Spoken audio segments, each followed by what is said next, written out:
الحمدللہ وکفا والصلاة والسلام علی عبادہ الذین اصطفا خصوصاً علی افضلہم وخاتم النبیین محمد الامین وعلی آلہ واصحابہ اجمعین. اعوذ باللہ من الشیطان الرجیم. بسم اللہ الرحمن الرحیم.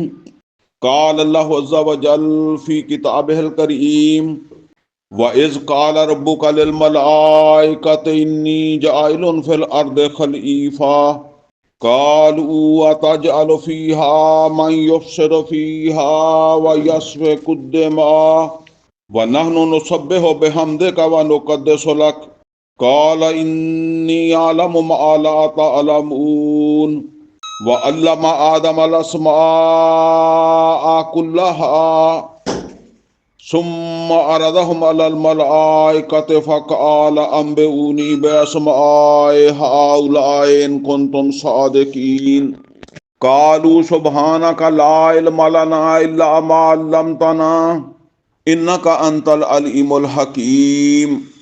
قال يا آدم أنبئهم بأسمائهم فلما أنبأهم بأسمائهم قال ألم أقل لكم إني أعلم غيب السماوات والأرض وأعلم ما تبدون وما كنتم تكتمون وإذ قلنا للملائكة اسجدوا لآدم فسجدوا إلا إبليس أبى واستكبر وكان من الكافرين. وَقُلْنَا يَا آدَمُ اسْكُنْ أَنْتَ وَزَوْجُكَ الْجَنَّةَ وَكُلَا مِنْهَا رَغَدًا حَيْثُ شِئْتُمَا وَلَا تَقْرَبَا هَٰذِهِ الشَّجَرَةَ فَتَكُونَا مِنَ الظَّالِمِينَ. فَأَزَلَّهُمَا الشَّيْطَانُ عَنْهَا فَأَخْرَجَهُمَا مِمَّا كَانَا فِيهِ وَقُلْنَا اهْبِطُوا بَعْضُكُمْ لِبَعْضٍ عَدُوٌّ وَلَكُمْ فِي الْأَرْضِ مُسْتَقَرٌّ وَمَتَاعٌ إِلَىٰ حِينٍ. فَتَلَقَّىٰ آدَمُ مِن رَّبِّهِ كَلِمَاتٍ فَتَابَ عَلَيْهِ إِنَّهُ هُوَ التَّوَّابُ الرَّحِيمُ. قُلْنَا اهْبِطُوا مِنْهَا جَمِيعًا فَإِمَّا يَأْتِيَنَّكُم مِّنِّي هُدًى فَمَن تَبِعَ هُدَايَ فَلَا خَوْفٌ عَلَيْهِمْ وَلَا هُمْ يَحْزَنُونَ وَالَّذِينَ كَفَرُوا وَكَذَّبُوا بِآيَاتِنَا أُولَٰئِكَ أَصْحَابُ النَّارِ هُمْ فِيهَا خَالِدُونَ. صدق اللہ العلی العظیم. ربی اشرح لی صدری ویسر لی امری واحلل عقدۃ من لسانی یفقہوا قولی. اللہم ارنا الحق حقا وارزقنا اتباعہ وارنا الباطل باطلا وارزقنا اجتنابہ. آمین یا رب العالمین. عزیز دوستو، اس وقت میں نے سورہ بقرہ کی آیت نمبر 30 سے لے کر آیت نمبر 39 تک جو آیات ہیں ان کی تلاوت کی ہے. یہ 10 آیتیں بنتی ہیں. ان 10 آیات کے حوالے سے جس موضوع کو ہم سمجھنے جا رہے ہیں وہ ہے منصب خلافت عرضی اور اس منصب کی اہلیت. یعنی جو یہ خلافت عرضی ہے اللہ تعالیٰ نے انسان کو عطا فرمائی. انسان زمین پر اللہ تعالیٰ کا خلیفہ ہے، خلیفۃ اللہ. تو اب یہ خلیفۃ اللہ جو ہے اس کو جب یہ اللہ تعالیٰ نے یہ منصب دیا ہے تو اس کی اہلیت کیا ہے، یعنی وہ کون سی خوبی ہے یا وہ کون سا وصف ہے جس کی بنیاد کے اوپر اللہ تعالیٰ نے انسان کو یہ منصب جو ہے وہ عطا فرمایا ہے، یہ شرف جو ہے وہ عطا فرمایا ہے. تو یہ 2 چیزیں جو ہے نا وہ اس کو ہم نے سمجھنا ہے. باقی ان آیات میں اگر جو ہے وہ آپ سمجھے تو چھوٹے چھوٹے یعنی کئی مضامین بن جائیں گے، پھر اس کے لیے بڑا وقت بھی چاہیے.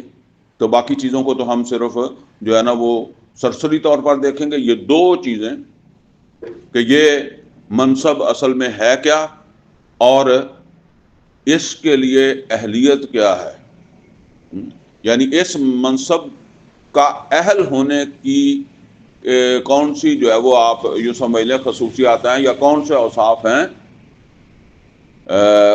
جو اللہ تعالیٰ نے جس کی بنیاد پر انسان کو یہ منصب جو ہے وہ عطا کیا ہے. پہلے جی اس کا جو ہے وہ صرف ایک سادہ ترجمہ سمجھ لیں. اللہ رب العزت نے ارشاد فرمایا وَإِذْ قَالَ رَبُّكَ لِلْمَلَائِكَةِ إِنِّي جَاعِلٌ فِي الْأَرْضِ خلیفہ. یاد کرو جب آپ کے رب نے فرشتوں سے یہ کہا کہ میں زمین پر ایک خلیفہ یا نائب بنانے والا ہوں. یہ نائب ہے جسے میں نے خلیفۃ اللہ بھی کہا کہ زمین پر میں ایک نائب بنانے والا ہوں. تو یہاں جو بات واضح ہوئی وہ کیا ہے کہ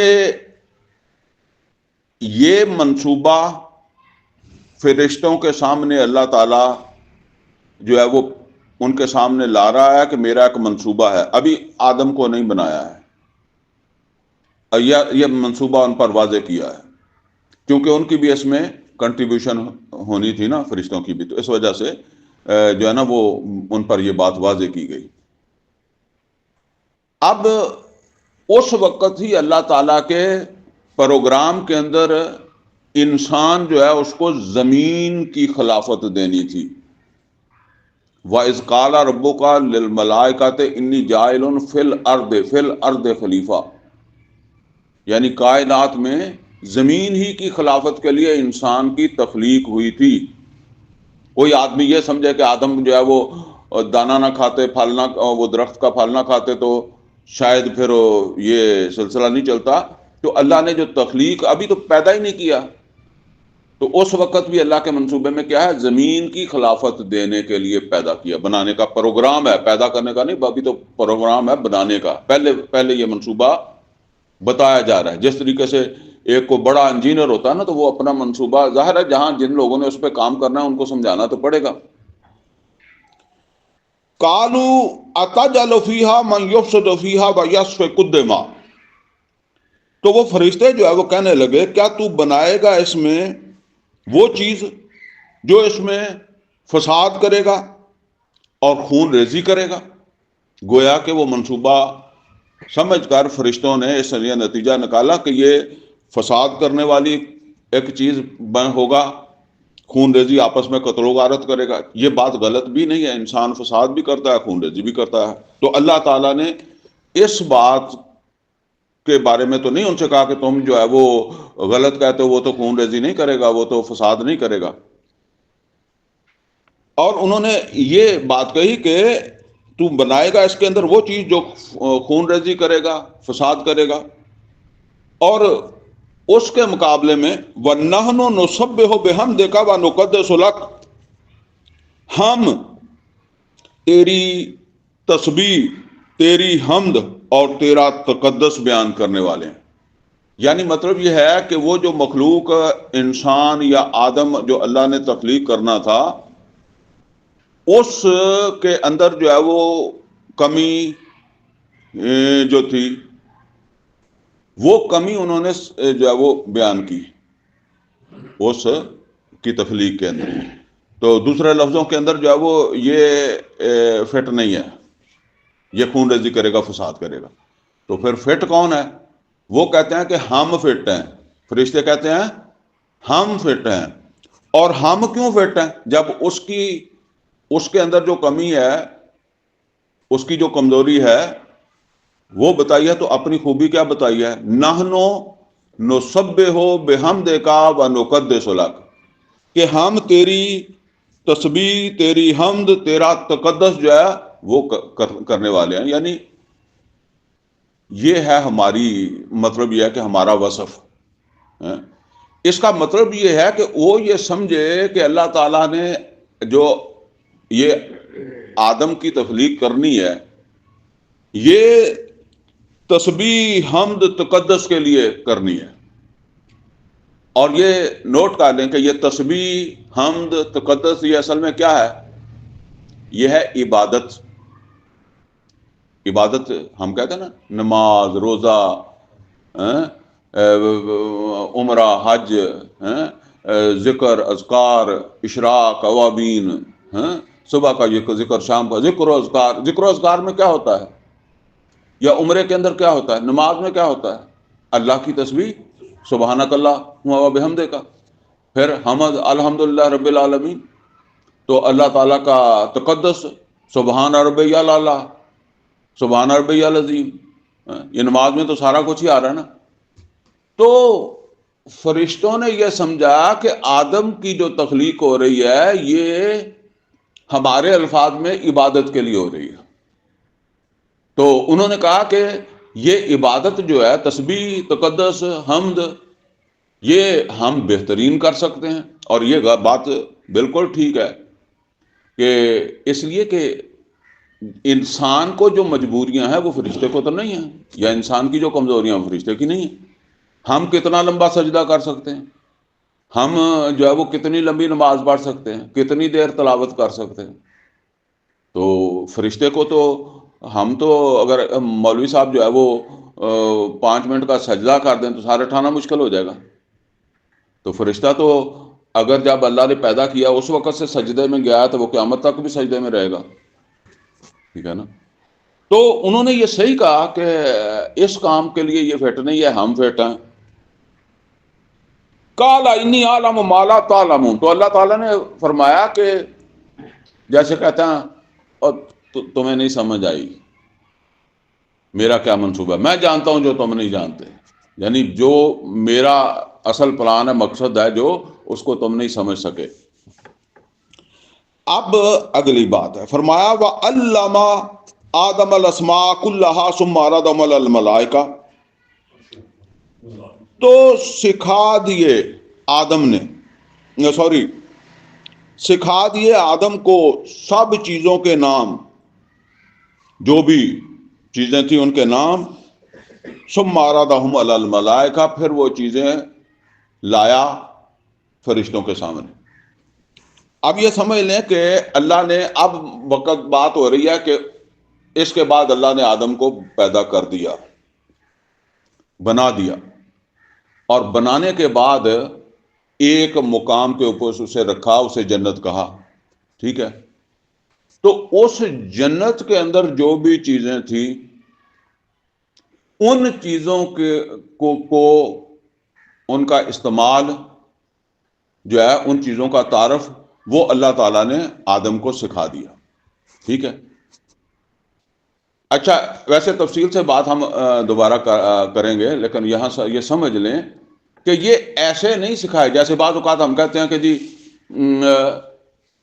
دو بچوں کا استاد نے مقابلہ کرایا، تو کیا کبھی ایسا ہوتا ہے کہ ایک بچہ جو ہے اس کو کلاس سے باہر کر دے، دوسرے کو پڑھائے اور پھر مقابلے کے وقت اس کو بلا لے؟ ایسا نہیں ہے، ٹھیک ہے نا۔ یہ آپ بھی کہیں گے کہ یہ تو کوئی بات نہ ہوئی، ٹھیک ہے۔ تو مقابلہ تو یہ ہے کہ دونوں کو ایک جیسا پڑھایا، ایک جیسا ماحول دیا، ایک جیسا موقع دیا، ایک جو ہے وہ پاس ہو گیا، دوسرا فیل ہو گیا، یہ تو ہے مقابلہ۔ بعض جگہ اس طرح بھی لکھا ہوا ہے کہ اس وقت آدم کے کان میں جبرائیل امین یا کوئی فرشتہ جو ہے وہ بتا رہا تھا ان چیزوں کے نام۔ یہ بھی کوئی بات بنتی نظر نہیں آ رہی، پھر فرشتوں کو بتاتے تھے، وہ بھی بتا دیتے۔ تو اصل کے اندر یہ سمجھ لیں کہ انسان جو ہے اس کے اندر جو ہے نا وہ کچھ کمزوریاں ہیں، اور وہ کمزوریاں جو ہیں وہی اس کو موٹیویشن دیتی ہیں، اور وہ ان چیزوں کو سیکھتا ہے، ٹھیک ہے۔ اور جب کہ وہ کمزوریاں فرشتوں میں نہیں ہیں، ان کے اندر وہ موٹیویشن نہیں پیدا ہوتی۔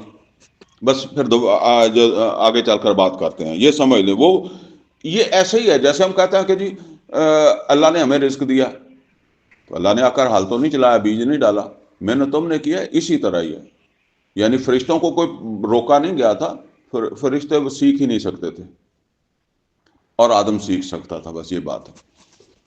تو وہ چیزوں کے جو ہے وہ چیزوں کی پہچان آدم کو ہو گئی اور فرشتوں کو نہیں ہوئی۔ پھر ان کے سامنے لایا اللہ اور ان سے کہا کہ فَقَالَ أَنبِئُونِي بِأَسْمَاءِ هَؤُلَاءِ إِن كُنتُمْ صَادِقِينَ، بتاؤ مجھے ان چیزوں کے نام اگر تم سچے تھے، تم اپنی بات میں سچے تھے کہ یہ فساد کرے گا، خون ریزی کرے گا، یہ اہل نہیں ہے منصب خلافت کا، تو ان چیزوں کے نام بتاؤ۔ اب ظاہر ہے وہ نہیں بتا سکتے تھے. قالوا سبحانک لا علم لنا الا ما علمتنا, تو وہ کہنے لگے کہ پاک ہے تو, یعنی تیرے اندر کوئی کمی نہیں ہے, ہمارے اندر تو یہ کمی ہے کہ ہم ان چیزوں سے واقف نہیں ہیں, ہمیں بس اتنا علم ہے جو تو نے ہمیں سکھا دیا. انک انت العلیم الحکیم, بے شک العلیم اور الحکیم تو ہی ہے. کالا, تو اب اللہ تعالیٰ نے فرمایا یا آدم انبئہم باسمائہم, اے آدم تو بتا ان کو اللہ کو تو پتا ہے نا, تو بتا ان کو, کن کو, ان فرشتوں کو, ان چیزوں کے نام جنہیں نہیں آئے. جس طرح ہم وہ کلاس میں ہوتا ہے نا کہ ایک طالب علم سے سوال پوچھا گیا, اس کو نہیں آیا تو وہ دوسرے کو استاد کہتا ہے تو اس کا جواب اس کو بتا. انبئہم باسمائہم, تو بتا ان کو ان چیزوں کے نام. فلما انباہم, یہاں نام بھی ہے اور نام کے ساتھ اس کی خاصیتیں, خواص جسے کہتے ہیں, اس کی تاثیر بھی ہے, ٹھیک ہے نا. تو انبئہم باسمائہم, تو فلما انباہم باسمائہم, تو جب انہوں نے بتا دیے ان چیزوں کے نام. قالا, تو اللہ تعالیٰ نے فرمایا الم اقل لکم انی اعلم غیب السماوات والارض واعلم ما تبدون وما کنتم تکتمون. تو اللہ تعالیٰ نے فرمایا کہ کیا میں نے تم سے یہ نہیں کہا تھا کہ میں جاننے والا ہوں آسمان و زمین کے, کائنات کے غیب کو, اور میں جاننے والا ہوں جو تم ظاہر کرتے ہو, جو تم چھپاتے ہو, اس کا بھی میں ہی جاننے والا ہوں. وَإِذْ قُلْنَا لِلْمَلَائِكَةِ اسْجُدُوا لِآدَمَ فَسَجَدُوا إِلَّا إِبْلِيسَ. اب اللہ تعالیٰ نے سب فرشتوں کو حکم دیا کہ وہ آدم کے آگے سجدہ کریں. سب نے سجدہ کر دیا سوائے ابلیس کے. ابا, اس نے انکار کر دیا سجدہ کرنے سے. واستکبر, وہ اکڑ گیا, تکبر میں آیا. وکان من الکافرین, اور وہ ہو گیا کافروں میں سے. وقلنا, اچھا یہاں ایک بات کی طرف میں اشارہ کرنا بھول گیا. آدم کو فرشتوں کے اوپر جو فضیلت حاصل ہوئی وہ کس بنیاد کے اوپر ہوئی؟ علم الاسماء, چیزوں کے نام. وعلم آدم الاسماء کلہا, اسماء کلہا, علم الاسماء کہہ لیں آپ اسے, ٹھیک ہے نا. یعنی اس علم کی وجہ سے, نماز روزے کی وجہ سے نہیں, ورنہ انہوں نے تو فرشتوں نے کہا تھا نحن نسبح بحمدک ونقدس لک. آدم کو جو فضیلت ملی ہے اس منصب کے حوالے سے وہ کیا ہے؟ علم الاسماء, چیزوں کا علم, اشیاء کا علم. اچھا, کیونکہ اس پہ ہمیں بات کرنی ہے تو یہ ذہن میں آپ کے رہے. وَإِذْ قُلْنَا لِلْمَلَائِكَةِ اسْجُدُوا لِآدَمَ فَسَجَدُوا إِلَّا إِبْلِيسَ, جس کو کہا ہم نے فرشتوں سے کہ سجدہ کرو آدم کو, اور سب نے سجدہ کر دیا سوائے ابلیس کے. ابا, اس نے انکار کیا. واستکبر, وہ اکڑا. وکان من الکافرین, ہو گیا کافروں میں سے. وقلنا یا آدم اسکن انت وزوجک الجنہ, ہم نے کہا ہے آدم تو اور تیری بیوی جو ہے وہ اس باغ میں رہو. وکلا منہا رغدا حیث شئتما, کھاؤ پیو جہاں سے تمہارا دل کرے. لیکن ولا تقربا هذه الشجرة فتكونا من الظالمین, ایک درخت کا بتا دیا کہ اس کے پاس نہیں جانا, اس کا پھل نہیں کھانا, اس کے قریب نہیں جانا. یعنی یہ ایک تاکید کی انتہا ہے, جیسے ولا تقربوا الزنا, زنا کے قریب بھی نہیں جانا, دور رہنا, اس درخت کے بھی پاس نہیں جانا. اور اگر چلے گئے تو کیا ہوگا؟ فتکون من الظالمین, تم ہو جاؤ گے ظالموں میں سے. فَأَزَلَّهُمَا الشَّيْطَانُ عَنْهَا فَأَخْرَجَهُمَا مِمَّا كَانَا فِيهِ, ڈگمگایا شیطان نے ان کو اسی درخت سے جس سے روکا تھا, اور انہیں نکلوا دیا جہاں وہ تھے وہاں سے. وَقُلْنَا اهْبِطُوا بَعْضُكُمْ لِبَعْضٍ عَدُوٌّ, تو اللہ تعالیٰ فرماتا کہ ہم نے کہا کہ چلے جاؤ, اتر جاؤ, دونوں مفہوم ہے اس کے, چلے جاؤ, آباد ہو جاؤ, اتر جاؤ بھی ٹھیک ہے. بَعْضُكُمْ لِبَعْضٍ عَدُوٌّ, یہ لفظ جو ہے نا سورہ بقرہ میں ایک دوسرے جگہ بھی آیا ہے. جب بنی اسرائیل جو تھے نا, انہوں نے مانگا کہ ہمیں چاہیے کھانے پینے کی چیزیں, وہ من و سلوہ نہیں چاہیے, تو موسیٰ علیہ السلام نے کیا کہا؟ اہبطوا مصرن, اہبطوا. اب یہ اہبطوا کوئی آسمان سے تو نیچے نہیں اترنا تھا نا, وہاں کہہ رہے ہیں نا اسے، تو یہاں چونکہ اہبتو سے لوگ سمجھتے ہیں کہ پتہ نہیں آسمان سے نیچے اتارا ہے، تو وہاں موسیٰ علیہ الصلوۃ والسلام نے کہا اہبتوا مصرا ان لکم ما سألتم، جاؤ کسی شہر میں چلے جاؤ، آباد ہو جاؤ، وہاں تمہارا سوال پورا ہو جائے گا، تو تمہیں وہ مل جائیں گی وہ چیزیں۔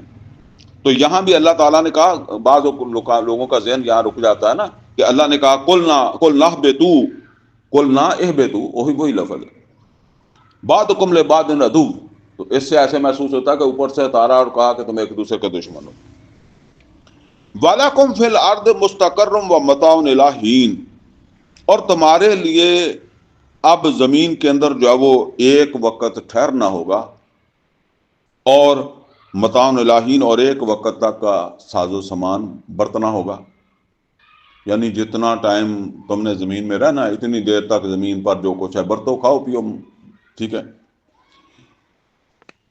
اب جب آدم کو پتہ چلا کہ غلطی ہو گئی تو فَتَلَقَّىٰ آدَمُ مِن رَبِّهِ كَلِمَاتٍ فَتَابَ عَلَيْهِ، تو سیکھ لیے آدم نے اپنے رب سے کچھ کلامات، فتاب علیہ، یہ بھی ایسے نہیں سیکھے کہ کسی جیسے بس اللہ نے دل میں ڈال دیے۔ اور وہ سورہ اعراف میں ہے ربنا ظلمنا انفسنا وان لم تغفر لنا وترحمنا لنکونن من الخاسرین، تو اللہ نے توبہ قبول کر لی۔ انہ هو التواب الرحیم، کیونکہ بعض لوگ سوچتے ہیں کہ وہ توبہ قبول ہوگی تو پھر کیوں زمین پر بھیجا، اصل میں وہ تو پیدا ہی زمین کے لیے کیا گیا تھا نا۔ انہ هو التواب الرحیم، بے شک وہ توبہ قبول کرنے والا اور رحم کرنے والا ہے۔ اب آگے فرمایا قل نہبطوا منہا جمیعا، تو اللہ تعالیٰ نے کہا کہ چلے جاؤ یہاں سے تم سب، وہی لفظ اہبطوا آ رہا ہے، تو مطلب یہ کہ وہ جیسے یعنی اب یہ صرف وہی محدود جگہ نہیں ہے جہاں تمہیں آدم علیہ کو رکھا، اب پوری زمین ہے، جاؤ، ٹھیک ہے نا، تو جدھر بھی ٹھکانہ بنتا ہے ڈھونڈو۔ قل نہبطوا منہا جمیعا، سب چلے جاؤ یہاں سے۔ اگلی آگے جو بات آ رہی ہے نا وہ بڑی اہم ہے، مطلب اب اس زندگی میں جو تم یہاں سے نکل کر گزارو گے، فَإِمَّا يَأْتِيَنَّكُم مِّنِّي هُدًى، جب بھی تمہارے پاس میری طرف سے ہدایت آئے۔ اچھا وہ ہدایت کون سی ہوگی؟ وہ جو موسیٰ علیہ الصلوۃ والسلام کے ذریعے سے آئی، عیسیٰ علیہ الصلوۃ والسلام کے ذریعے سے، محمد رسول اللہ صلی اللہ علیہ وسلم کے ذریعے سے آئی، یعنی جبرائیل امین کے ذریعے سے جو پیغمبروں کو ملی اور پیغمبروں سے آگے ملی، پہلے اور آگے۔ یہ دوسری چیز کا ذکر ہے، ان 10 آیات میں 2 علموں کا ذکر آ رہا ہے۔ ایک علم کون سا ہے؟ علم الاسماء، اور وہ انسان کی تخلیق میں دیا گیا ہے، اور یہ علم اوپر سے آنا ہے۔ تو فرمایا فَإِمَّا يَأْتِيَنَّكُم مِّنِّي هُدًى، تو پھر جب بھی تمہارے پاس میری جانب سے ہدایت آئے، فَمَن تَبِعَ هُدَايَ، جو میری اس ہدایت کے تابع رہا، یعنی علم الاسماء تو سمجھ لیں کہ تمہارے اندر رکھ دیا ہے، اب اس علم کے جو میری طرف سے آئے گا اس کے جو تابع رہا، فلا خوف علیہم ولا هم یحزنون، اس کے لیے نہ کوئی خوف ہوگا نہ حزن ہوگا۔ والذین کفروا وکذبوا بآیاتنا، جنہوں نے ہماری ان آیات کا کفر کیا یا ناشکری کی، جھوٹ سمجھا ہماری ان آیات کو جو ہم پھر فرشتے کے ذریعے سے نازل کریں گے، پیغمبروں کے ذریعے سے تم تک پہنچے گی، اس کو سچ نہ سمجھا، اولئک اصحاب النار، وہ بشمول اپنے علم الاسماء کہاں جائیں گے؟ آگ میں۔ وہ علم الاسماء ان کو آگ سے نہیں بچائے گا، وہ صرف دنیا کی خلافت کے لیے ہے، منصب خلافت کے لیے، دنیا کی حکمرانی قائم کرنے کے لیے ہے۔ تو والذین کفروا وکذبوا بآیاتنا اولئک اصحاب النار هم فیہا خالدون، اور پھر چونکہ انہوں نے اس ہدایت کو پس پشت ڈالا، اس پر ایمان نہیں لائے، اسے نظر انداز کیا، جھوٹ سمجھا، تو وہ رہیں گے اس میں ہمیشہ۔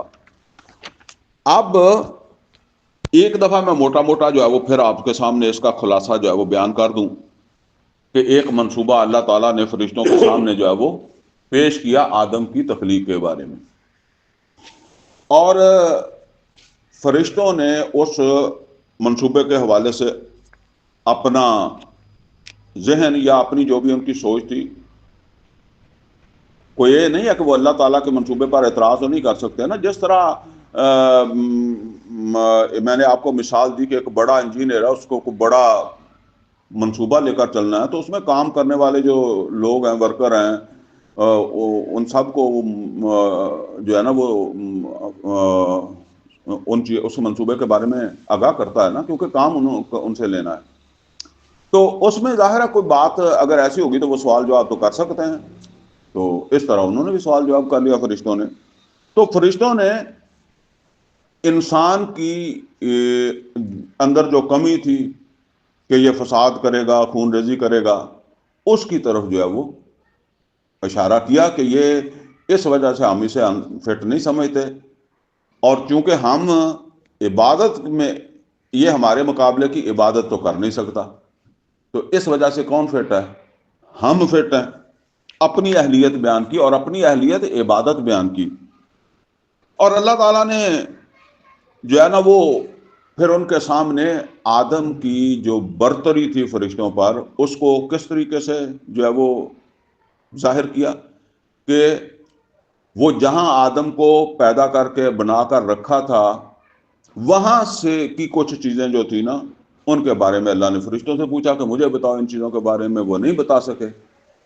پھر آدم سے کہا کہ تم بتاؤ، اس نے جو وہ بتا دیے. تو گویا کہ جو اللہ تعالیٰ کا منصوبہ ہے، اس کے لیے جو آدم کی فٹنس ہے نا، وہ یہ علم ہے، یہ علم الاسماء، یہ اس کی فٹنس ہے. یہ میں اس لیے کہتا ہوں کہ اس کے بغیر وہ منصب نہیں ملتا. اس علم کو نظر انداز کر کے نری عبادت سے، نماز سے، روزے سے، وہ تو فرشتے کہتے تھے ہم کرتے ہیں. تو اس کی ایک اہمیت ہے. بہرحال پھر اللہ تعالیٰ نے آدم کو تخلیق کر دیا، کہا اس درخت کے پاس نہیں جانا. وہ اس کے پاس بھی جو ہے وہ چلے گئے. تو اسی میں وہ ذکر بھی آ گیا کہ شیطان نے سجدے سے جو ہے وہ انکار کر دیا. اب آخر میں اللہ نے کہا کہ بس اب تم رہو یہاں اس دنیا کے اندر، میں نے تمہیں ایک علم دے دیا ہے، اور وہ ہے اس خلافت کے قیام کا علم.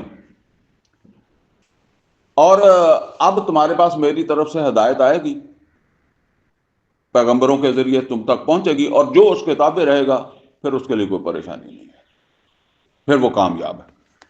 اب آ جائیں اس بات کی طرف. دیکھیں، یہ جو خلافت ہے یہ ایک بہت بڑی ذمہ داری ہے. یہ خلافت کیا ہے؟ زمین کے اوپر اللہ کی حکمرانی قائم کرنا. یہ نوٹ کریں کہ یہ وقت کے ساتھ ساتھ مشکل ہو رہا ہے کام. اچھا اب دیکھیں، آدم علیہ الصلوۃ والسلام کے ساتھ کون ہے؟ ان کی بیوی ہے، ساری زمین ہے. تو ان کا کام زیادہ مشکل ہے یا آسان ہے؟ نہیں، آسان ہے.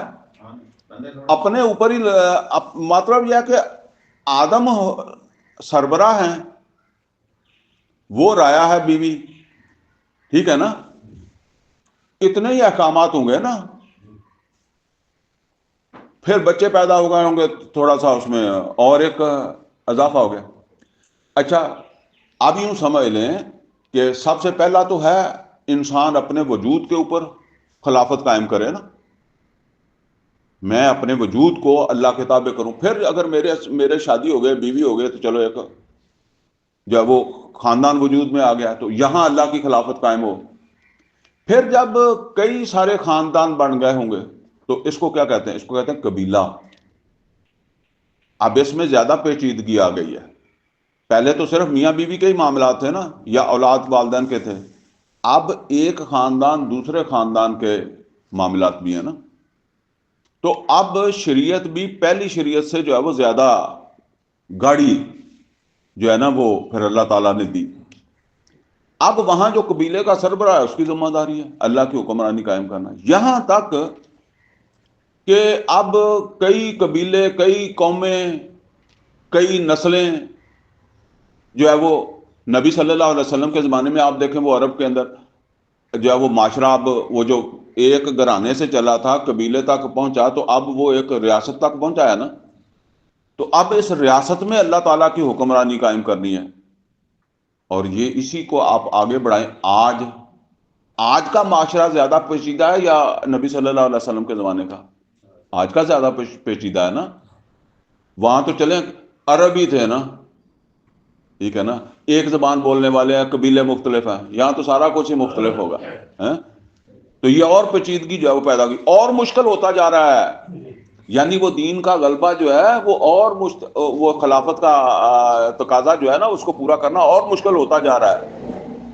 ہم تو عام طور پر سوچتے نہیں ہیں کہ کیا وجہ جی، لگے ہوئے ہیں لوگ مگر وہ کوئی نظر ہی نہیں آتا. بلکہ اب تو میں یہ سمجھتا ہوں کہ اللہ ہی کہیں سے نکالے گا. ورنہ تو اب آپ دیکھیں آپ کیا کر لیں گے. اتنی طاقتور فوجیں ہیں ہر ملک کے پاس، وہ ساری نہیں اٹھانے دیتے. ٹھیک ہے نا. کوئی بھی بات کرنا چاہے، جیسے وہاں نبی صلی اللہ علیہ وسلم نے دعوت و تبلیغ کے ذریعے سے جب وہ بندے معاشرے سے نکال کر جب وہ جہاد شروع کر دیا، تو آپ کہاں کریں گے؟ کوئی اس کے امکان نظر آتے ہیں؟ تو بس یہی بات ہے. بہرحال یہ ایک بھاری کام ہے اللہ کی حکمرانی قائم کرنا، اور آج تو اور بھی بھاری ہو گیا. لہذا لوگوں نے اس بھاری بوجھ سے جان چھڑانے کے لیے، اس بھاری کام سے جان چھڑانے کے لیے پھر مختلف تعویلات جو ہے وہ بنائی، اور اس ذمہ داری میں شبہ پیدا کرنے کی کوشش کی.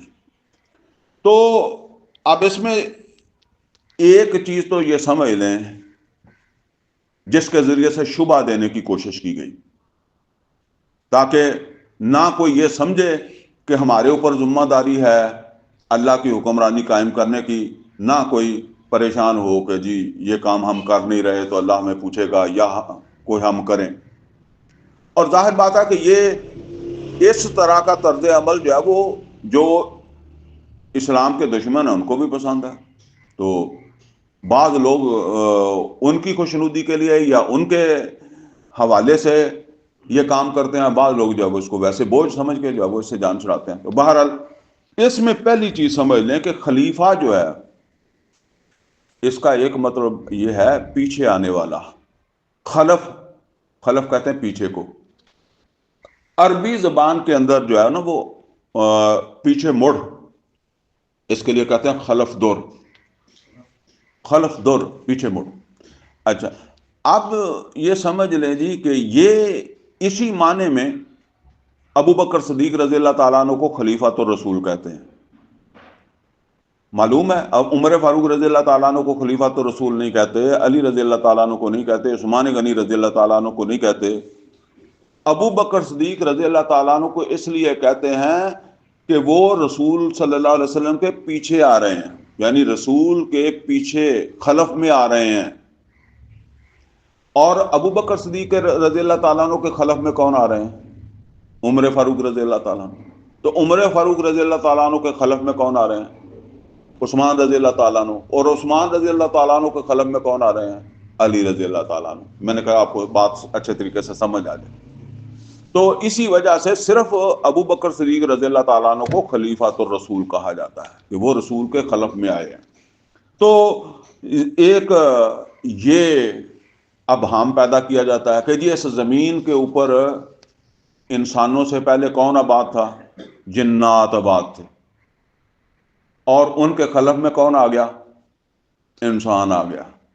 تو ایک شبہ یہ دینے کی کوشش کرتے ہیں اس بھاری بوجھ سے جان چھڑانے کے لیے، جی نہیں انسان کو خلیفہ تو اس لیے کہا گیا ہے کہ یہ جنات کا کے خلف میں آیا ہے.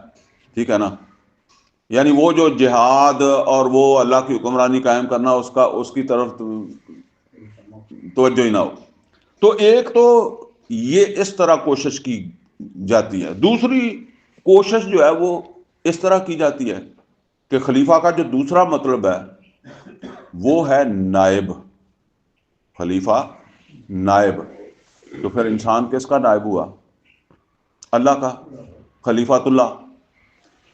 تو اس نائب ہے زمین پر، انی جاعل فی الارض خلیفہ، زمین کے اوپر اللہ کا نائب ہے. یعنی زمین کس کی ہے؟ اللہ کی ہے. اللہ تعالیٰ ہی اس کا مالک ہے نا، حاکم ہے. تو اللہ تعالیٰ نے انسان کو یہ ذمہ داری دی ہے کہ یہاں اللہ کی حاکمیت وہ قائم کرے، اللہ کے بحاق پر یہ حاکمیت جو ہے وہ زمین کے اوپر جو ہے وہ انسان قائم کرے۔ تو اب اس حوالے سے جو ہے وہ بعض لوگ، یہ میں نے بھی سنا ہے، جاوید احمد گاندھی وغیرہ، وہ کہتے ہیں جی بس خلیفہ اتنا ہی ہے کہ اپنے اوپر اللہ کی خلافت قائم کر لے، وہ جو میں نے آپ کو پہلے بتایا۔ دوسرا کیا ہے کہ ایک شوہر جو ہے وہ اپنے گھر کے اندر وہ آدم علیہ الصلوۃ والسلام والی خلافت قائم کر لے۔ آگے ایک ریاست کی حد تک پہنچا ہوا معاشرہ، اور آپ یہ سمجھیں کہ پاکستان کے اندر جو ہے وہ اللہ کی حکمرانی جو ہے وہ قائم ہونی چاہیے، وہ کہتا ہے نہیں یہ نہیں ہے کہیں بھی۔ یہ جو ٹھیک ہے انسان اللہ کا نائب ہے، اور اللہ کا نائب ہونے کے ناطے کیا ہے، اپنے اوپر اللہ کے احکامات نافذ کر لے، یعنی اپنے ہاتھوں کو سرکشی سے، زبان کو، دماغ کو، پاؤں کو سرکشی سے روک لے، پھر اپنے گھر میں اللہ کے احکامات نافذ کر لیں۔ ٹھیک ہے نا؟ یہ بات جو ہے نا وہ درست نہیں ہے کہ بس خلافت کی ذمہ داری یہاں تک کی ہے۔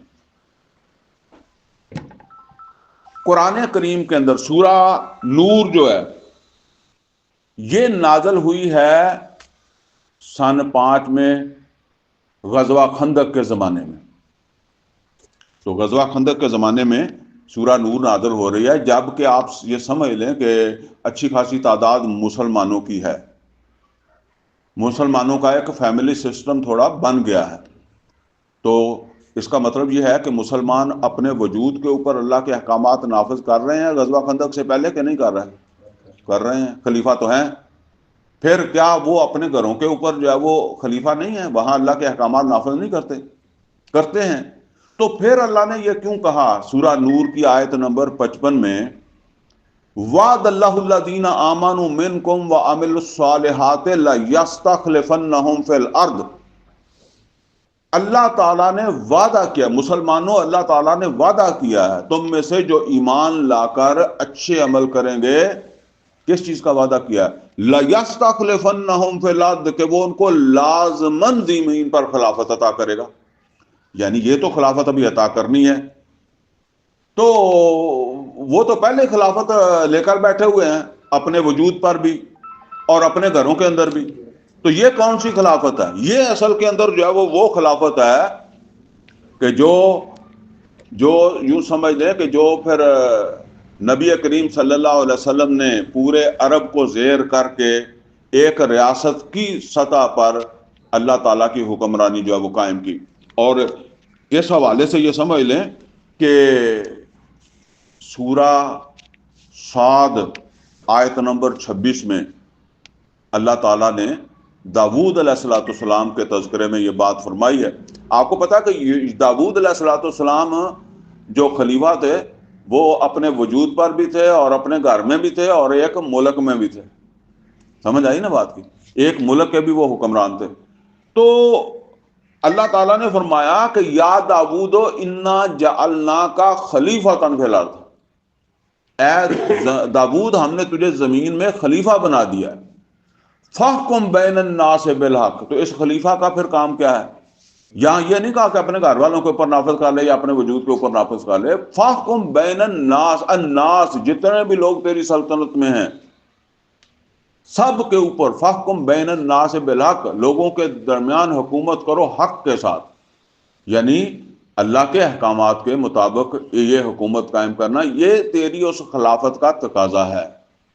تو میری اتنی بحث کا مطلب کیا ہے کہ اللہ تعالیٰ نے انسان کو جو ہے یہ جو منصب عطا کیا ہے خلافت کا، خلیفہ بنایا ہے، اس خلیفہ کا جو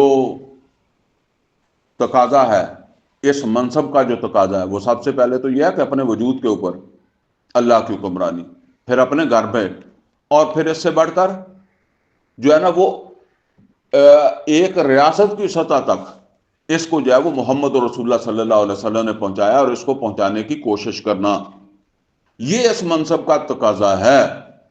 اور سورہ حدید میں بھی فرمایا لقد ارسلنا رسلنا بالبینات وانزلنا معهم الکتاب والمیزان لیقوم الناس بالقسط. سب پیغمبر اسی کام کے لیے آئے کہ دنیا میں عادلانہ نظام جو ہے وہ قائم ہو. اچھا جی، اب اس کی جو اہلیت ہے، یہ کام بڑا کام ہے نا، تو اس کے لیے جو اہلیت اللہ نے بیان کی ہے وہ کیا ہے؟ علم الاسماء. اب یہ علم الاسماء کیا ہے؟ تھوڑی سی گفتگو تو میں نے پہلے کر بھی لی ہے. اللہ نے آدم کو وہاں رکھا تو آدم نے کیوں سیکھ لی اور فرشتے کیوں نہیں سیکھ سکے؟ دیکھیں، انسان جو ہے وہ اس میں کمزوریاں ہیں. مثال کے طور پر مجھے بھوک لگتی ہے، اور بھوک لگتی ہے تو کیا کرتا ہوں؟ میں کچھ کھاتا ہوں. کھانے کے بعد مجھے پتہ لگ جاتا ہے کہ یہ میٹھا ہے، یہ کھٹا ہے، یہ نمکین ہے. اچھا، پھر مجھے یہ پتہ لگ جاتا ہے کہ یہ کھا کر میری صحت ٹھیک رہتی ہے یا خراب ہو جاتی ہے. کئی دفعہ ایسا ہوتا ہے نا، آپ کہتے ہیں جی میں کھا لوں تو میرا ٹھڈ دکھنے لگ پڑتا ہے، یا مجھے یہ پرابلم ہو جاتا ہے. یہ کیسے پتہ چلا؟ کھانے سے. اگر آپ اس کے اوپر لیٹ جائیں پھر بھی پتہ لگ جائے گا؟ نہیں لگے گا نا. کھانے سے پتہ چلا کہ یہ اس سے میری صحت ٹھیک ہو جاتی ہے، اس سے خراب ہو جاتی ہے. اچھا، اسی طریقے سے جو ہے وہ آپ یہ سمجھ لیں کہ انسان بیمار ہوتا ہے تو بیمار ہوتا ہے تو اس کو کیا چاہیے؟ کمزوری ہے، صحت چاہیے. تو اب وہ ٹیسٹ شروع کر دے گا. یہ جو حکمت ہے یہ ایک ٹیسٹ ہی ہے نا، کہ جی اچھا اس چیز کو استعمال کر کے دیکھ لیا، اس کو کر لیا، دونوں کو کر لیا استعمال کر کے، پھر اس کے نتائج جو ہیں وہ علم ہے. اور یہی سائنسی ترقی، آپ سمجھ لیں میڈیکل سائنس بن گئی. اچھا، اسی طریقے سے خوف ہے. مجھے آپ کا خوف ہے، آپ کو میرا خوف ہے، اور پاکستان کو ہندوستان کا خوف ہے. اس نے جو ہے وہ دفاعی صنعت کو ترقی دے دی. ٹھیک ہے نا، جہاز بن گیا، میزائل بن گیا، ایٹم بم بن گیا. اگر پاکستان اور انڈیا کو ایک دوسرے کا خوف نہ ہوتا تو یہ بنتے تھے؟ نہیں بنتے تھے. اگر آپ بیمار ہی نہ ہوتے تو آپ کو کیا پتا کہ پیناڈول کیا ہوتی ہے؟ بنتی نہ پیناڈول، بنانے کی ضرورت ہی نہیں تھی. اچھا، اسی طرح وہ جو پیٹ ہے اس نے زراعت کو ترقی دے دی.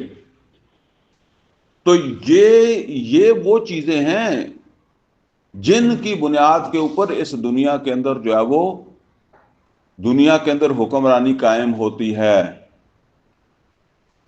یہ ہے علم الاسماء. اچھا، اب آپ سمجھ لیں کہ آدم کو اللہ نے پیدا کر کے اس میں چھوڑ دیا. تو آدم جو تھا اس کو اب جب بھوک لگی ہوگی تو اس نے کیا کرنا ہے؟ میں اس کو اس طرح بھی آپ کو سمجھا دوں کہ آپ کسی صحرا میں چلے جائیں، بالفرض آپ واقف نہیں ہیں جو ہے نا وہ کچھ چیزوں کے. صحرا میں آپ چلے گئے، وہاں آپ کو بھوک لگی. تو اب وہاں جو آپ کو بھوک لگی ہے تو آپ نے ادھر ادھر دیکھنا ہے نا، کوئی چیز کھانے والی مل جائے. کسی جگہ کوئی تما پڑا تھا، آپ نے زندگی میں پہلی دفعہ دیکھا ہے، تو آپ کیا کریں گے؟ اس کو اٹھا کر منہ میں ڈالیں گے نا. منہ میں ڈالیں گے تو آپ کو پتہ لگ جائے گا کہ کڑوا کھانے والی چیز نہیں ہے. پھر آپ یہ سمجھ لیں کہ کسی جگہ کوئی کوئی چبڑ لگا ہوا ہے، کوئی خربوزہ لگا ہوا ہے. اب آپ نے اس کو بھی ٹیسٹ کیا تو اب آپ نے اس کا بھی ایک نام رکھ دیا تمے کا، اور خربوزے کا بھی رکھ دیا. یہ علم الاسماء ہے. اور اسی طریقے سے انسان کا علم جو ہے وہ بڑھتا گیا. اب فرشتہ اگر وہاں پھرتا ہوگا تو فرشتے کو نہ بھوک لگتی ہے نہ وہ کھائے گا. اسے کیا پتا کیا ٹیسٹ ہے. اسی طریقے سے فرشتے کو نہ دھوپ لگتی ہے، اس کو یہ تعمیرات کی کیا فکر ہے، یا اس کا کہاں سے آئے گا اس کے دماغ میں. دیکھیں نا، یہ ہمیں ضرورت تھی نا رہائش کی، تو اب تعمیرات کتنی ترقی کر چکی ہیں، انجینئرنگ جو ہے وہ. تو اسی طریقے سے یہ دیکھیں، نہریں ضروریات کے تحت جو ہے وہ ترقی ہے نا. اگر ان کی ضرورت نہ ہوتی تو نہیں ہو سکتا. فرشتے کو کس چیز کی ضرورت ہی نہیں ہے. اب آپ دیکھیں، انسان کے اندر سیکس ہے، فرشتے میں سیکس ہی نہیں ہے. کیا آپ یہ سمجھتے ہیں کہ فرشتہ اس سیکس کو انجوائے کر سکتا ہے، ذہنی طور پر اس کو سمجھ سکتا ہے؟ دیکھیں، ایک آدمی جو ہے نا وہ اس کا منہ نہیں ہے تو اس کو مرچ کا سواد کیا پتہ لگے گا؟ اس کو میٹھے کا سواد کیا پتہ لگے گا؟ منہ کی وجہ سے لگتا ہے نا، یا جسم کے اوپر رکھنے سے بھی لگتا ہے. تو یہ فرق تھا انسان کا اور فرشتے کا. لہذا انسان اس علم کے اندر جو ہے وہ آگے ہے اور فرشتہ جو ہے وہ اس علم سے جو ہے وہ فارغ ہے. اور دنیا کے اندر حکمرانی قائم کرنے کے لیے اس علم کی جو ہے وہ ضرورت ہے. اچھا اب آپ دیکھیں، ابھی میں نے ذکر کیا تھا کہ داؤد علیہ الصلوۃ والسلام کا. آپ کو پتا ہے کہ داؤد علیہ الصلوۃ والسلام جو ہے وہ کس طرح حکمرانی تک پہنچے تھے؟ وہ حکمرانی، وہ ریاست کہاں سے آئی تھی؟ سورہ بقرہ ہی کے اندر دوسرے سپارے کے آخر کے اوپر ایک جنگ کا ذکر ہے، طالوت اور جالوت کی جنگ. اچھا اور واقعہ تو خیر تفصیل طلب ہے، میں مختصر یہ آپ کے سامنے عرض کروں گا کہ ایک موقع کے اوپر بنی اسرائیلی جو تھے نا وہ بالکل ہار چکے تھے. تو پیغمبر سمجھاتے سمجھاتے سمویل علیہ الصلوۃ والسلام بوڑھے ہو گئے تھے. بہرحال پیغمبر بڑے ناراض ہوئے تو بنی اسرائیلیوں نے اپنے پیغمبر سے کہا کہ آپ ہمارے لیے سپہ سالار مقرر کر دیں کہ ہم جنگ کریں گے. انہوں نے اپنے پیغمبر سے کہا. ویسے پیغمبر خود سپہ سالاری کرتے ہیں لیکن پیغمبر بوڑھے ہو گئے تھے، بہت زیادہ بزرگ تھے، تو ظاہر ہے جوان آدمی چاہیے. تو اب انہوں نے اپنے پیغمبر سے کیا کہا کہ ہمارے لیے سپہ سالار مقرر کر دیں. تو پیغمبر نے کیا جواب دیا؟ انہوں نے کہا کہ تمہارے لیے اللہ نے سپہ سالار مقرر کر دیا ہے طالوت کو. چنانچہ الفاظ ذرا نوٹ کریں. یہ الفاظ کے پس منظر میں یہ ہے کہ انہوں نے کہا کہ اس کو کیسے ہم پر سپہ سالار بنا دیا گیا. پیغمبر سے کہنے لگے طالوت کو کیسے سپہ سالار بنا دیا گیا. تو طالوت پیغمبر نے جو جواب دیا وہ کیا تھا؟ سورہ بقرہ کی آیت نمبر 247 ہے. پیغمبر نے جواب دیا ان اللہ اصطفاہ علیکم، اللہ نے، بے شک اللہ نے اس کو تمہارے اوپر چنا ہے، طالوت کو تمہاری سپہ سالاری کے لیے چنا ہے. اور کیوں چنا ہے؟ یہ کیوں کا لفظ بڑا اہم ہے. کیوں چنا ہے؟ وَزَادَهُ بَسْطَةً فِي الْعِلْمِ وَالْجِسْمِ، اس کو تمہارے مقابلے میں زیادہ علم دیا ہے اور جسمانی صحت یا طاقت دی ہے. اس لیے یہ علم کون سا ہے جی؟ یہ کون سا علم ہوگا جو اللہ نے کہا کہ اس کو اللہ نے علم بھی زیادہ دیا ہے اور جسم بھی زیادہ دیا؟ یہ علم جو آپ کے ذہن میں آنا ہے وہ نہیں ہے. یہ علم ہے حربی علم، جنگی علم. یہ بھی علم ہے. جنگ لڑنی ہے تو جنگ کا علم چاہیے نا. جنگ یہ باقاعدہ علم ہے. یہ تعمیرات بھی ایک علم ہے، کاشتکاری بھی علم ہے. یہ تو اب یونیورسٹیاں بنی ہوئی ہیں تو وہ صرف تجربہ ہی ہے، علم ہے ایک. یہ ایٹم بم بن گیا تو وہ صرف تجربے سے بن گیا، علم ہے. تو یہ جنگی علم، جنگ لڑنی ہے تو جنگی علم چاہیے، حربی علم چاہیے، اور دوسرا جسم بھی چاہیے. تو جسمانی طور پر بھی یہ فٹ ہے. ویسے اگر قرآن آپ سے یہ سمجھ لیں کہ وہ وحی کا علم ہے تو وہ تو پھر پیغمبر کے پاس زیادہ تھا. ٹھیک ہے نا؟ اب آپ اس کو اس طریقے سے سمجھ لیں کہ جب غزوہ خندق کا زمانہ تھا تو خندق سے پہلے نبی صلی اللہ علیہ وسلم نے مشورہ کیا صحابہ کرام رضوان اللہ تعالیٰ علیہ اجمعین سے کیا کرنا چاہیے. اگر وہ فرشتوں والی بات تھی کہ نماز روزے سے سارا کام ہوتا تھا تو پھر نبی صلی اللہ علیہ وسلم کہتے ہیں کہ نفل بڑھا دو، ذکر اذکار بڑھا دو، خندق کھودنے کی ضرورت ہی نہیں. یعنی یہ تو اس کی تو ضرورت ہی نہیں ہے نا. صرف ہماری عبادات اور ہمارا ذکر و اذکار جو ہے اس سے، اور اللہ کر سکتا ہے ان کو اندھا ہی کر دے، ان کو نظر ہی نہ آئے مدینہ ہیں. لیکن محمد اور رسول اللہ صلی اللہ علیہ وسلم نے کیا کیا؟ اور آگے سے کسی صحابی نے بھی نہیں کہا کہ اللہ کے رسول آپ دعا کر دیں تو آپ کی دعا سے ہی کام ہو جائے گا. صحابی بھی آگے سے کیا کہہ رہے ہیں کہ خندق کھود لیں. اچھا یہ جو خندق تھا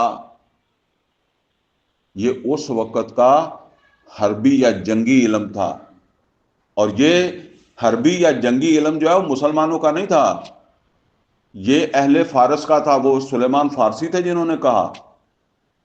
یعنی مطلب یہ ہے کہ نبی صلی اللہ علیہ وسلم نے نہیں کہا کہ یہ علم تو جو ہے وہ آتش پرستوں کا ہے، ہم نے اس کو استعمال نہیں کرنا. سمجھ آ رہی ہے نا؟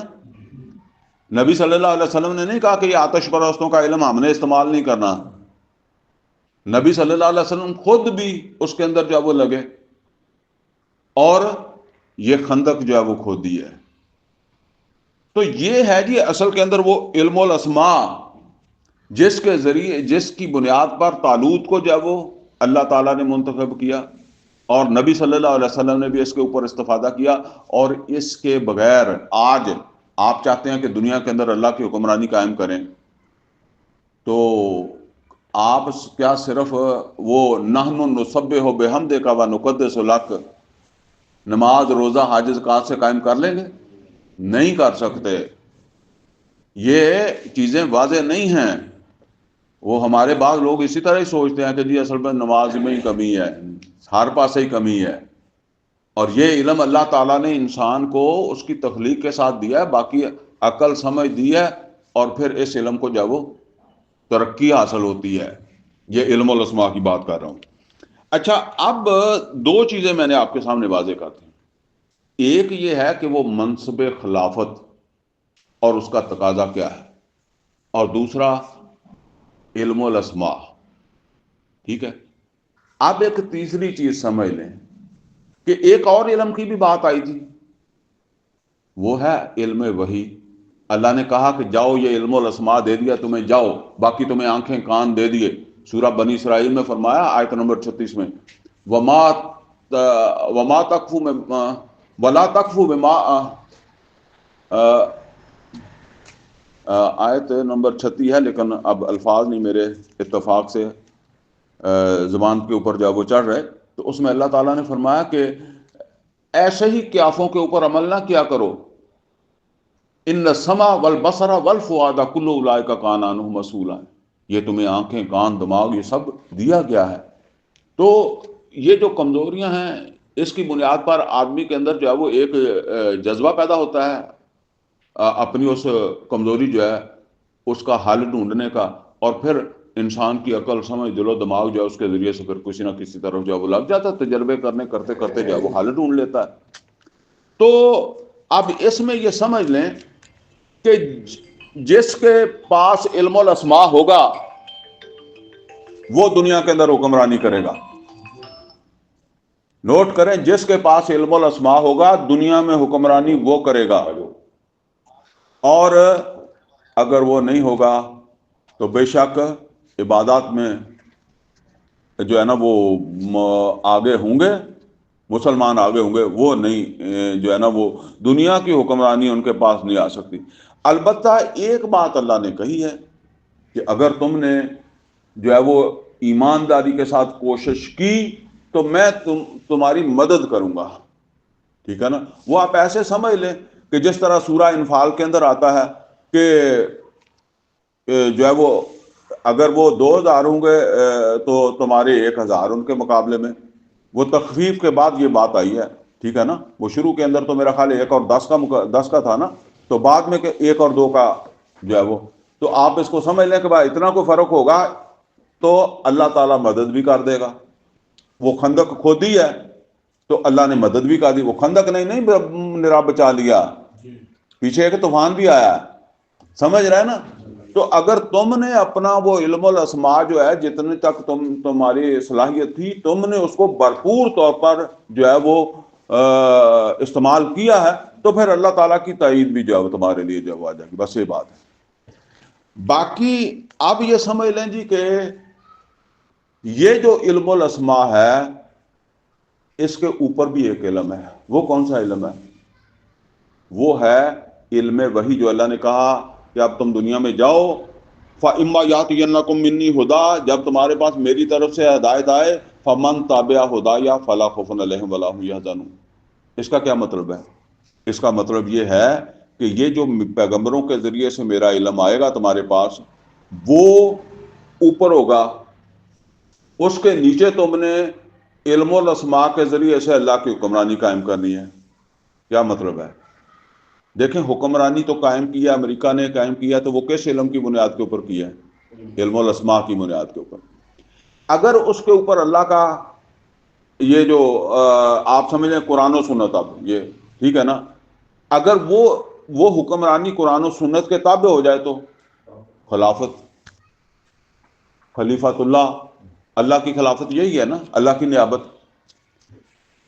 بس یہی بات ہے نا کہ یعنی ہمارا یہ علم تابع رہے اس علم کے، ٹھیک ہے نا. مثال کے طور پر جب ہم نے اپنے دشمنوں سے مقابلہ کرنا ہے تو کس علم کے ساتھ کرنا ہے؟ علم الاسماء کے ساتھ. ہم نے ایٹم بم بنا لیا، میزائل بنا لیے، کچھ اور بنا لیا، لیکن استعمال کس علم کے ساتھ کرنا ہے؟ وہ علم وحی کے ساتھ کرنا ہے. اسی طریقے سے آپ نے جو ہے وہ زرعی ترقی کر لی، تو اب یہ زراعت جو ترقی ہے یہ علم الاسماء کی بنیاد کے اوپر کی ہے.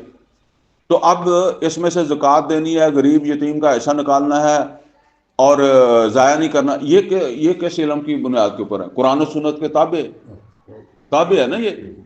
بس اسی کے اوپر قیاس کر لیں کہ اب تمہارے یہ جو علوم ہیں یہ ترقی کر کے تو تمہیں بڑی دور لے جائیں گے، ٹھیک ہے نا، لیکن ان کو تابع رہنا چاہیے. وہ جو ہم علم بھیجیں گے، فَإِمَّا يَأْتِيَنَّكُم مِّنِّي هُدًى فَمَن تَبِعَ هُدَايَ فَلَا خَوْفٌ عَلَيْهِمْ وَلَا هُمْ يَحْزَنُونَ، اس کے جو ہے وہ تابع رہنا ہے. تو دوسری بات میں کیا کہنا چاہتا ہوں کہ یہ علم جو ہے اس کے اوپر علم ہے نگران علم، یعنی علم الاسماء کے اوپر ایک نگران علم بھی ہے، اور وہ ہے علم وحی.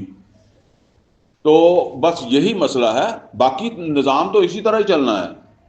اوپر اللہ تعالی کتاب و سنت جو ہے اس کو یہ اہمیت حاصل ہو جائے کہ کسی جگہ بھی اس کے برخلاف کام نہیں ہوگا، ٹھیک ہے نا.